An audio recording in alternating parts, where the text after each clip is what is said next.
1999-с 2001 оныг дамсан байгаль цагуурийн гамшигаас шалтгаалan Монгол улсад ядуурл ажилгүйдэл нүүрлсэн юм.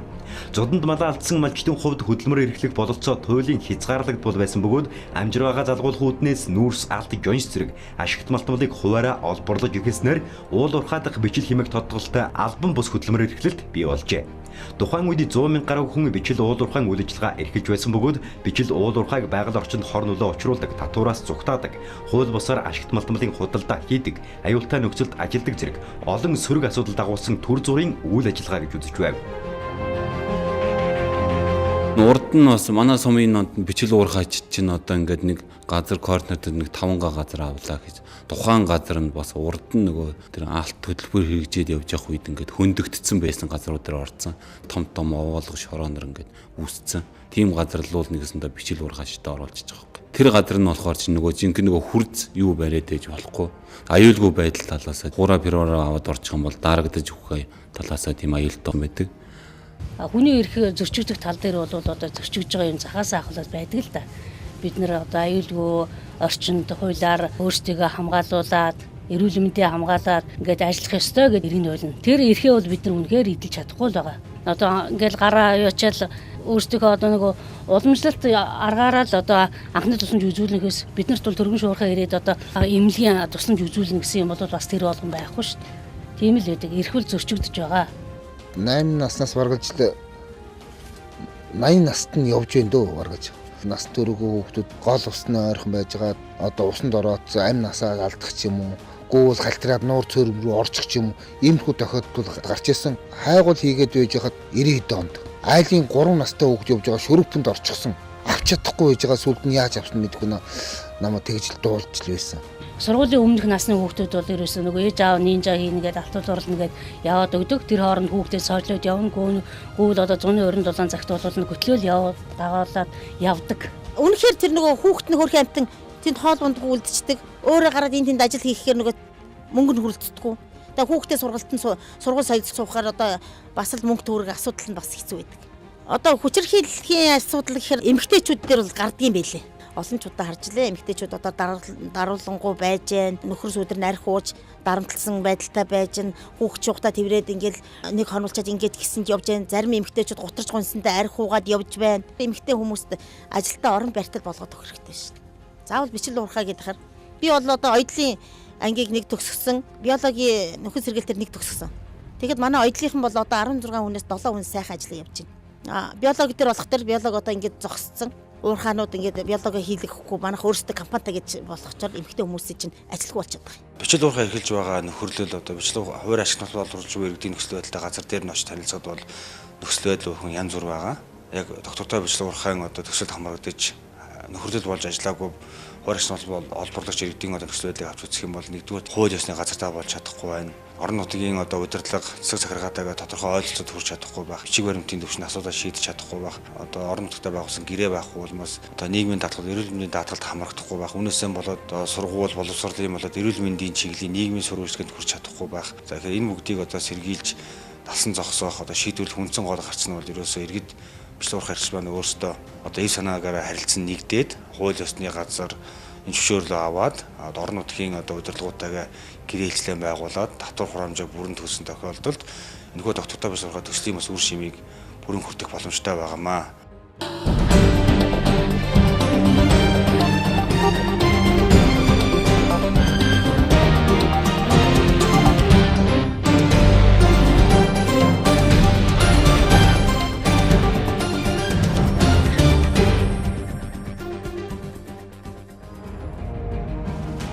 Өнөөдөр дэлхийн 55 оронд нийт 50 сая орчим хүн бичил уул уурхайд ажиллаж байна. Тэд дэлхийн алт мөнгөний үйлдвэрлэлийн 10%, зэсийн 8%, цайрын 11%, өнгөт чулуу 100%, хайлуур жоншны 90%, түгээмэл ашигт малтмалын 30%-ыг олборлож байна. Иймээс Монгол Улсын засгийн газар 2010 оны 308 дугаар тогтоолоор бичил уурхайгаар ашигт малтмалыг олборлох журамыг баталжээ.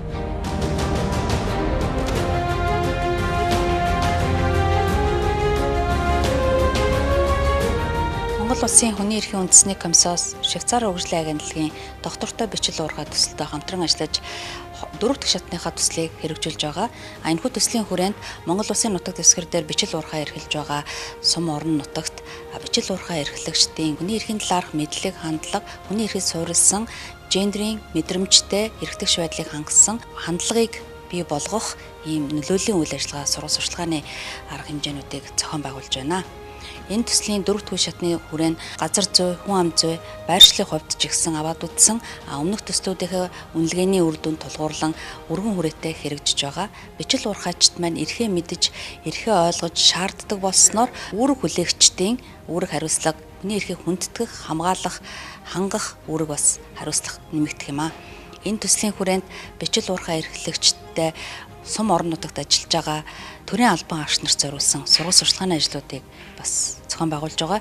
Энд бол хүний эрхийг суурилсан хандлага, гендрийн мэдрэмжтэй, гендрийн тэгш байдлыг хангасан ийм хандлагыг сум орон нутгийн төрийн албан агш нарт болон бичил уурхайчд хандлагын өөрчлөлт ийм арга хэмжээнүүдийг зохион байгуулж байна. 2 жилийн хугацаанд энэ 15-16 оны хугацаанд энэ бичил уурхайгаар ашиглаж малтан булаа олборлож байгаа хүмүүс маань бол яг тэр хуучин нөгөө нэг гар аргаар ингээд нэг дүмпэн барээ явдаг байсан үе яваад бол энэ журмынхаа дагуу яг гэрээ контракта байгуулад сум орон нутагтайгаа харьцаж ажиллаж байгаа хүмүүс нь бол амьдрал ах нь бол зах зугаас бол дээшилсэн байгаа нь бол илт харагддаг. Ингээд нэгтгэхэд өгнө гэхээр чинь хүмүүсийн сэтгэл санаа хүртэл нэг өөр болдго юм байна. Нэг нэгээрээ бие биеэ даагаад явдаг улс чинүүд ерөөсөө нэг нэгийг өөх гээд хөвчээсэн дээгүүр нь алхаад гарч байдаг ерөөсөө. Нэг тиймэрхүү л байсан шүү дээ. Яг үлгэр дууралд сайн хийгээд байгаа бол өгөөмөр заамар гээд балдэрж ахлагчтай нөхөрл, өгөөж баян очирбат ахлагчтай нөхөрл, өвөр булаг цэрмэн ахлагчтай нөхөрл, төглийн ишиг сувдмаа ахлагчтай нөхөрлүүд нөхөн сэргээлтийнхаа ажлыг тухайн өрн сайн хийж бичил уурхайн журмынхаа дагуу үйл ажиллагаа явуулах ирмэлцэж байгаа. Тодорхой зохион байгуулалтанд орж нөхөрлөл тэр хөтөлбөр төрийн бас байгуулах хүртэл болцсон ажиллаж байгаа. Албажсан нөхөрлөл байна гэдэг бол ерөөсөө маш их ашигтай байгаа байхгүй нэг талдаа. Бичил уурхайгаа амжилттай явуулаад нөхөн сэргээлтээ хийгээд хүмүүсээ тодорхой хэмжээний урамшуул, аял зугаалга, тэр нийгмийн даалгал, эрүүл мэндийн даалгал бүрэн хамрагдуулаад явж байгаа эдгээр нь бол энэ хүмүүсийн маань үйл ажиллагаа үдий зэрэгтэй хүрч байгаа нь бол зориг хатуужил бол мөн гэдэг нь тодорхой харагдаж байна л да. Албацснараа бол маш олон давуу талууд үүсэж байгаа юм л да. Өвдлөө гэж бодоход эрүүл мэндийн даатгалыг бөглүүлсэн хүн чинь тодорхой хэмжээний хөнгөлт үзүүлэх газар байвал түүнийг эдэлдэг болж байна, тийм ээ. Эмнэлгийн байгууллага, цагдаагийн байгууллага, хууль журмын дагуу үйл ажиллагаа явуулж эхэлж байгаа болохоор бид нэр бүхэл өстэй хандах өстэй шатны бүх шатны улсуудтай ханддаг, харьцдаг. Харьцангуйгаар бас өмнө нөгөө төмпөнгөө үрээ, тийм ээ. Нинжагээ явж хахад харьцдаг харьцаа бол бас хамаагүй өөр төвшөнд хүрсэн гэж ойлгож байна, өндөр төвшөнд. Цаана нэг өрхөд 5 хүн гэж бодоход энэ 20 өрхөд 100 хүн байгаа. 100 хүний амьдралыг нэг байгуулагдсан компани энэ очир утга гэдэг хүн ингээд ихч байсан багч байсан олсон мөнгөөрөө тэжээгээд эднэрийг чинь өргөөд өөдөн татаад аваа явж байгаа. Бичил уурхайн үйл ажиллагааг үр дүнтэйгээр явуулж чадвал тухайн орны нийгэм эдийн засгийн хөгжилд маш олон эерэг үр дагавруудыг авчирдаг байна. Тухайлбал бичил уурхайн хууль ёсны хариуцлагатай зохион байгуулалттай болно. Бичил уурхайчид тогтмол орлоготой, баталгаатай ажлын байртай болно. Нийгмийн болон байгаль орчны хариуцлагатай эдийн засгийн өргөөжтэй болно. Манай энд чинь халахын 18 аймгийн хэдэн сумч байдгийг зөндөө хүмүүс л хууль бус аргаар алт олруулаад энд бол замбрааг байлаа шүү дээ. Энийг зохион байгуулалтанд оруулаад яг яа харахгүй энэ алтаар амьд ижээх ёстой, хат олборлож амьдрна гэсэн хүсэл сонирхолтой ийм усуудыг нэгдээд бичил уурхай гэж нэр өгөөд ингээд ажиллаж байгаа. Энэс өмнө бол тэр хүүхдийн сурч боловсрох асуудал бол маш ихээр өндөгж байсан. Гэхдээ сүүлийн хэдэн жил бас харьцангуй өөр болсон. Адаглал гэр цэцэрлэг гэдэг юм бол манай орон нутагт байгуулагдаад зохион байгуулалтанд ороод уурхайчдын хүүхдүүдийг тийм гэр цэцэрлэгт хамрагдаж байдгийг. Нөхөрлүүд бол бас юу өгдөн шүү дээ эдгээр чинь. Сургуулийнхаа хүүхдүүдэд энэ боломжгүй хүүхдүүдэд бас хичээл ном, дэвтэр номын хангалттай эдгээр өгдөг.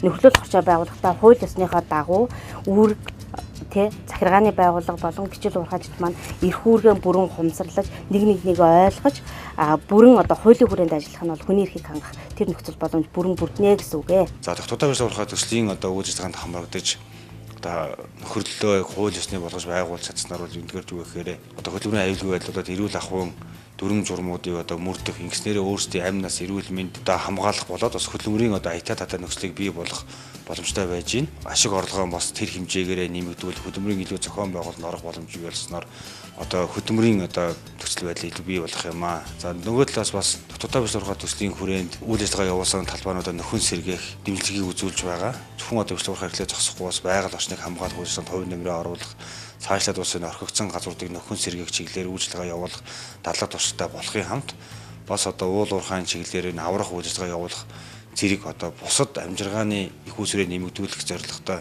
боломж бүхий тэр одоо мэдлэг чадвар, урд чадваруудыг эзэмших бас юм боломжтой болж байгаа нь бас энэ төслийн нэг үр дүн байгаа. За нөгөө талаас бас одоо тухайн сум орон нутгийнхаа нөхцөл байдлаа тулгуурлаад хөтөө аж ахуйн гаралтай бүтээгдэхүүн үйлдвэрлэх, аялал жуулчлал хөгжүүлэх, уул уурхай аврах үйлчлэгээ явуулах, тээврийн үйлчлэгээ үзүүлэх зэрэгээр бас амжиргааны их үүсвэрээ хангах, цалин хөнгөс орлогоо нэмэгдүүлэх тэр боломжуудыг бас энэ бичил урхай эрхлэж байгаа төсөлд хамрагдсан энэ орон нутгийн иргэдэд бас одоо энэ төслийн хүрээнд олгож байна. Олгож байгаа энэ боломжуудыг ачлах замаар бичил урхайчд маань хувийн аж амьдралаа сайжруулахын хамт сум орон нутгийн хөгжилдөө хувь нэмрээ оруулах, тэр хариуцлагатай, хүний эрхэд ээлтэй, доктортой бичил урхайг бас хөгжүүлэх тэр боломжууд бас байгаа нь энэ төслийн одоо үйлчлэгаанд хийгдэж байгаа үнэлгээ, судалгаа, дүүжлэгнээс бол харагдаж байна.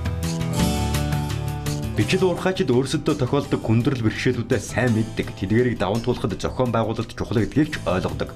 Харин тэд бичил уул уурхайн зохион байгуулалтыг тогтвортой хадгалах, байгаль орчин, эрүүл мэнд, аюулгүй ажиллагаа, нийгмийн эдийн засгийн үйл ажиллагааг сайжруулахад хувь хүний болон хамтын үүрэг хариуцлага хүлээхэд илүү хүчин чармайлт гаргах шаардлагатай байна.